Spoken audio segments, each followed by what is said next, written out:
Tonight on Dispatches, backdoor euthanasia. I asked questions, why is my dad like this? And they just kept saying to me, your dad's dying. A leading consultant tells us he wants the most widely used end-of-life protocol banned. And we hear from the doctors.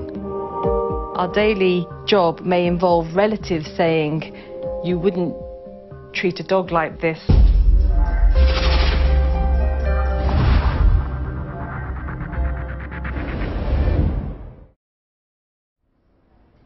It's estimated around 90,000 people die every year after being placed on the LCP on the NHS. People with a whole range of illnesses are put on the pathway. Their average age is 82. Relatives claim their loved ones have been starved and dehydrated.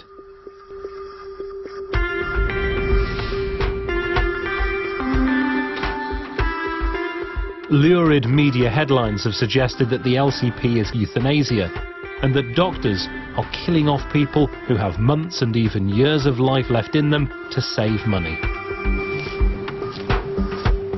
I've come to the Kent coast, where what happened to one patient has done more than anything else to stir things up. For the first time, we can tell the real story. At the heart of this case, a simple question. Can doctors accurately tell when someone is dying? Neurologist Professor Patrick Pollicino thinks you can't and believes the case of one of his patients proves it. There is no data for telling that somebody is in the last hours or days of life. So the actual decision is not a scientific one. The actual decision is an intuition by the group that's making the decision. If you start to say somebody has a poor prognosis, then you make it a self-fulfilling prophecy.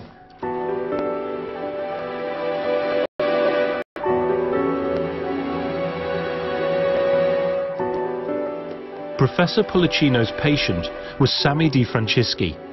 He met his wife Maria in their native Sicily, and they then made a life for themselves in England. He loved his family. His family was number one to him. His wife, he loved his grandchildren. Every spare time he would spend with the children. Real family man. Good father. Lovely, lovely father. Just after Christmas 2009, his daughter was told to urgently come to the hospital where he was being treated. My dad was just laying there. There was no drips. There was no medication given to my dad at the time, and I asked questions, why is my dad like this? And they just kept saying to me, your dad's dying, your dad's not very well. Sammy was placed on the pathway not by his consultant, Professor Pollicino, but by doctors on a weekend team. It wasn't time for him to go. I did mention to the nurse, I did say to them, my dad's not a number. He's my dad. He's a husband, a granddad, and I wanted my dad home with us. You said my dad isn't a number. Why do you think that was relevant, that phrase? Because I don't want them to kill my dad off. It was at this point that Professor Pollicino arrived at the hospital. I went off for the weekend one Friday. When I came back on a Monday morning, I found that he was extremely drowsy and he wouldn't respond. I said, well, what's happened to this patient? And they said, well, he's been put on the Liverpool care pathway. So then I looked into it and saw what treatments he was on, which were totally inappropriate for his situation. And I said that it should be stopped. I'm looking through the hospital notes here into Sammy's case. Now, what they show is that there was a serious disagreement between Professor Pollicino and other doctors and nurses. They had decided that the LCP was the best way forward for Sammy. But less than 2 weeks after he'd been taken off the pathway, his condition had improved. Professor Pollicino removed him from that pathway, and then, 10, 11 days later, your dad is sitting in a chair watching television.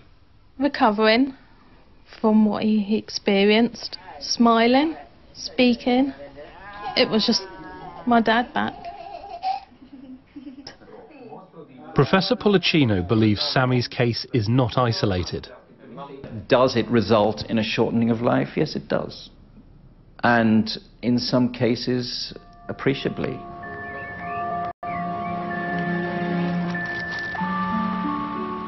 It's a year since Marion Haig died.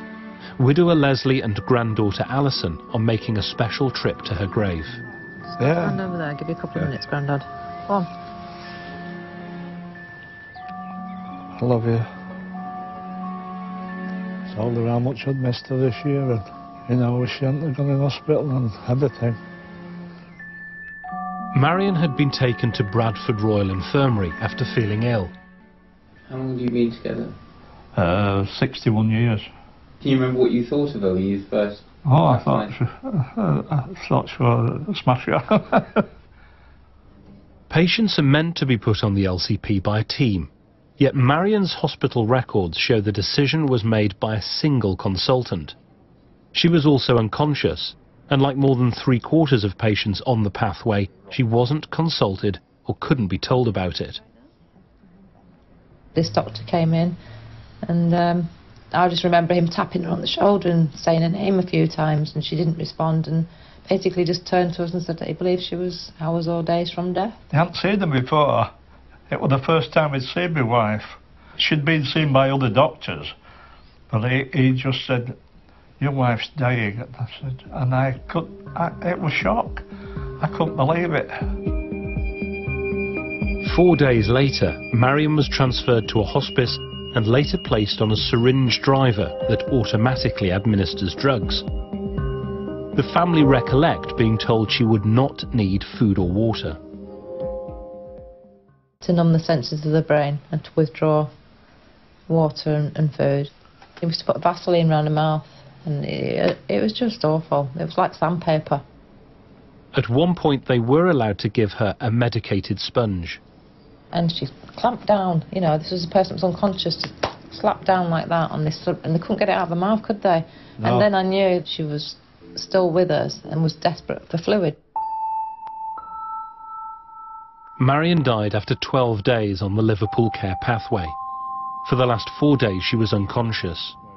The family have made a formal complaint. It's ruined our family, it's ruined our life. It really has. You don't get a second chance. It's just dire, and you don't say goodbyes or anything. No. Oh dear. It just brings it back home again, doesn't it? Eddie and Annette Woodhead's mother, Margaret, died in August last year. That date sticks in my mind. Her headstone is in place for the first time. Keep them over that side like that. Margaret went to Salford Royal Hospital with a collapsed lung. She was put on the Liverpool care pathway because of an infection. Nothing was explained what was happening or why she was in that position. No choices. The family believes antibiotics to treat the infection weren't given enough time to work. They asked for their mother's hospital records, which show Margaret was placed on the LCP by a relatively junior doctor. The hospital has since apologised. When they mentioned we're going to place your mum on the pathway, and I asked what the pathway was, and she said, "Oh, it's something that we do to make your mum more comfortable." So we sort of like looked at each other and said, well, if it's going to make mum more comfortable, then yeah, not knowing what it was. If we would have known beforehand, then she wouldn't have been placed on the pathway. I was bathing her head, you know, wetting her lips, and she opened her eyes and she looked at me and said, "I'm hungry." So at this point I was really, you know, emotional.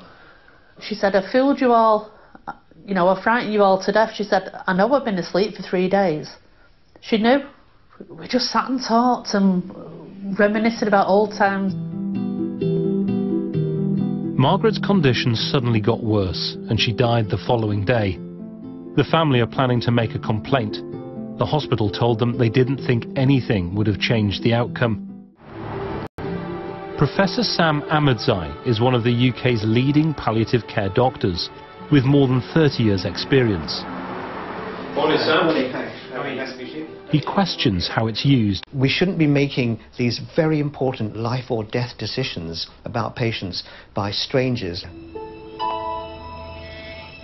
Despite this, the Liverpool care pathway is accepted practice in most hospitals.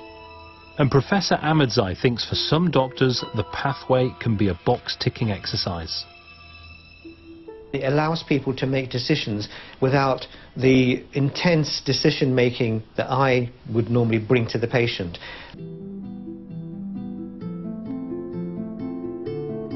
The accusations against the LCP were so serious that the government has ordered a review.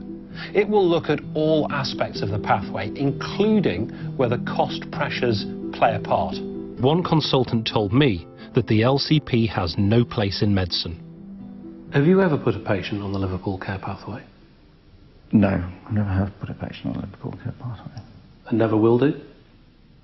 I hope that the Liverpool care pathway is, going to be a thing of the past.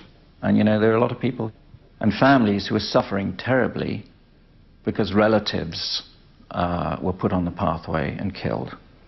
And they just can't live with themselves. Tens of thousands of people will die on the LCP this year in hospitals. A choice that many will never have made.